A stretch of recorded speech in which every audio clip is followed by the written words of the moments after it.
Salut guys! Donc, cette vidéo aujourd'hui pour aborder 3 skills, 3 apprentissages, 3 choses que tu dois maîtriser coûte que coûte en 2026. Donc, on va directement commencer avec le premier, les sales. Les sales, c'est le skill le plus important que tu dois développer en 2026. Je te dis pourquoi. En tant qu'entrepreneur, en tant que jeune entrepreneur, jeune ambitieux, tu vas toujours devoir vendre tes projets. Soit ça va devoir pour vendre à des investisseurs pour qu'ils investissent dans ton projet, vendre à des partners pour qu'ils embarquent dans le projet avec toi, vendre à tes employés que tu vas devoir vendre constamment à chaque jour, à chaque semaine, à chaque mois, de leur montrer l'avancement de la business, les targets qu'on a, leur donner des objectifs. Donc tu vas toujours devoir leur vendre constamment. Parce que s'ils ne sont pas assez vendus pour l'entreprise, ils vont devoir payer. Ils vont sentir le besoin de partir de l'entreprise parce qu'ils ne se sentent pas attachés à celle-ci. Donc, tu vas devoir vendre l'entreprise. Puis te vendre toi en tant qu'entrepreneur, en tant que tête de l'entreprise pour qu'ils te fassent confiance. Parce que c'est super important qu'ils doivent te faire confiance. S'ils ne te font pas confiance, ils ne font pas confiance en l'entreprise, ils ne voient pas ça sur le long terme, ils voient juste ça court terme. Donc, tous tes A-players, ils vont s'en aller ailleurs parce que des A-players veulent rester sur le long terme dans des projets qui leur animent, qui voient qu'il y a un potentiel d'évoluer dans le business. Tes B-players, potentiellement, qui vont rester un peu le temps de devenir des A-players. Quand ils sont des A-players, ils vont s'en aller dans un autre business aussi qui a plus de potentiel ou qui croient plus en la mission. Puis tes B et tes C, c'est eux qui vont peut-être potentiellement rester parce qu'ils n'ont pas d'autres business qui veulent les embaucher. Donc, ça pour dire que tu vas devoir vendre à ton staff. Donc, on a parlé, donc, partner, investisseur. Après ça, tes employés. Puis, après ça, c'est sans compter à tes clients. Donc, tes clients, c'est la partie la plus importante parce que si tu n'as pas de clients, tu n'as pas de vente. Si tu n'as pas de vente, tu n'as pas d'argent, tu n'as pas de cash flow, tu n'as pas d'entreprise.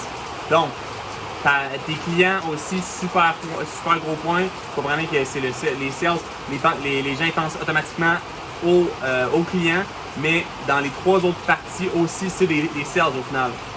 Les sales, c'est d'apprendre à te vendre, transmettre la confiance à l'autre personne, à l'autre groupe de personnes pour qu'ils croient en toi. Puis même que souvent, ils vont plus croire en la personne derrière l'entreprise que l'entreprise elle-même. Je pense que c'est dans YC que les angels, ils disent qu'ils se fient plus à la personne devant l'entreprise, même si elle a juste une idée potentielle, même si elle n'a pas de projet bâti, même si elle n'a pas de client, si le CEO, la personne en tête de l'entreprise, parle bien, s'exprime bien, il voit qu'il y a un impact, il est craqué à se rendre sur le long terme, à vraiment avoir quelque chose de gros, ben les angels vont être plus portés à investir sur lui que sur quelqu'un à l'inverse que il y a peut-être un beau projet, peut-être quelque chose de plutôt c'est bien recherché, c'est niché, puis c'est réfléchi. Potentiellement, peut-être même qu'il y a quelques clients, mais la personne en avant de ce business-là, elle fiche vraiment pas bien, elle n'inspire pas confiance, on ne croit pas en ce qu'elle dit, donc elle a une difficulté justement au niveau des sales. Donc vraiment important, les sales, tu dois maîtriser ça en 2026. Deuxième point que tu dois maîtriser en 2026, vous allez me voir venir, l'IA. On en parle énormément sur cette chaîne YouTube-là, mais l'intelligence artificielle, tu dois maîtriser ça. Tu dois comprendre comment ça fonctionne. Comprendre comment l'IA, le calcul de l'IA, comment il fonctionne, l'algorithme, les algorithmes dans l'IA, comment ça fonctionne, pour pouvoir documenter par la suite tous tes processus d'entreprise, pour pouvoir réfléchir en termes de processus, pour pouvoir scale par la suite. Puis de comprendre comment bien faire des fiches de processus, à donner à l'IA, comment faire loop ces fiches de processus-là pour qu'ils deviennent potentiellement des employés ou des agents IA comme les gens l'appellent. Mais au final, c'est juste des fiches de processus extrêmement bien détaillées avec des feedbacks, avec de la réitération qu'il y a eu énormément, qui a fait qu'il y a eu des fiches de processus extrêmement bien détaillées. Qui a fait que par la suite, tu peux les looper, donc peut-être avec une fréquence de à chaque 15 minutes, à chaque 30 minutes, 1 heure, 24 heures, peut-être à chaque semaine, 1 mois, peu importe. Puis là, tu vas avoir une entreprise qui peut vraiment optimiser et automatiser une grande partie des processus à l'interne. Donc, puis dans l'intelligence artificielle, c'est sûr que c'est assez large. Il y a plusieurs choses à apprendre.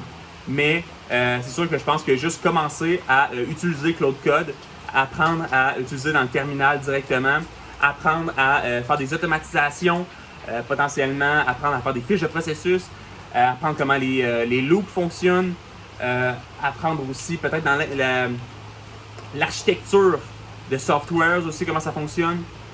C'est sûr que c'est toutes des choses qui sont hyper importantes parce que ça, au final, si tu comprends bien comment l'IA fonctionne, même s'il y a des facettes de l'entrepreneuriat que tu as plus peut-être de lacunes, l'IA va compenser ça si tu es capable de bien travailler avec l'IA.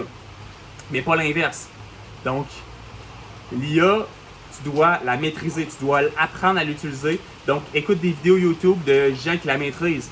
Moi, j'écoute énormément des YouTubeurs qui sont à Dubaï, par exemple des Oussama Hamar qui utilisent l'IA à un autre level de pensée. Puis beaucoup des podcasts, comme justement le podcast de Oussama Hamar qui est sans permission. Sinon, allez voir sur YouTube, il y a des podcasts, des vidéos YouTube qui expliquent extrêmement bien comment automatiser les processus, des fiches de processus. Une autre vidéo, une autre chaîne YouTube, c'est Elliot Meunier, qui a aussi des programmes aussi pour apprendre à faire des seconds cerveaux d'entreprise, des seconds cerveaux personnels d'entrepreneurs, pour vraiment mapper tous les processus de l'entreprise et pouvoir les automatiser. Donc, vraiment, cette partie-là, super importante. Troisième point, c'est la méditation. Donc, il y a un autre point que j'aborde aussi fréquemment dans les vidéos YouTube. La méditation aussi, c'est un point qui est super important. C'est-à-dire, c'est quoi le lien entre l'entrepreneuriat, la méditation, les sales, c'est quoi le rapport? Je t'explique cela à l'instant. La méditation, ce que ça fait, c'est que tu vas reprendre le contrôle de ton mental. Ton mental qui roule constamment. Donc, ton mental, c'est quoi? C'est tes pensées. C'est, par exemple, quand tu vas prendre une marche, tu vas penser à peut-être tel client qui t'a pas répondu, tu vas penser à telle chose que tu dois faire, puis telle chose, puis là, tu vas penser à telle problématique, tu vas penser dans le passé, qu'est-ce qui s'est passé, puis là, ça va te créer de la stress, peut-être de la colère avec le passé, peut-être les choses dans le futur qui vont arriver, peut-être qui vont te créer du stress, etc. Donc, la méditation, ça te permet de contrôler ton mental pour arrêter de te laisser emporter par toutes ces pensées-là qui n'arrêtent pas de rouler dans ta tête. Donc, de contrôler ton mental, qu'est-ce que ça va faire après ça? C'est que tu vas avoir une clarté mentale après ça qui va te permettre d'avoir des meilleures idées. Un meilleur contrôle mental, ça réduit les pensées qui n'arrêtent pas. Donc, le hamster qui n'arrête pas de rouler. Après ça, quand tu arrives à un certain niveau de clarté mentale, les idées, la clarté des idées, puis le taste, donc le goût des idées, elle commence à popper tranquillement. Donc, c'est comme des bulles qui sortent. Boum, boum, boum, boum. Ça peut paraître fou quand tu n'as pas expérimenté, quand tu n'as pas médité, mais quand tu médites, tu es capable de réduire le bruit du mental, tu sens des idées qui popent. Même que des fois, moi, ça m'arrive des fois de méditer, même que c'est pas suggéré de faire ça, mais d'avoir une idée qui pop, puis me dire, hey, je peux pas manquer cette idée-là, j'apprends sur mon cell, je m'annote, puis après je la recommence à méditer. Mais c'est pas suggéré, mais ça montre à quel point que des fois tu as des idées qui vont popper comme ça, et qui vont te avoir. Tu sais, des fois ils disent, il y en a que si tu as trop la face collée dans une problématique, tu n'arrives pas à la résoudre.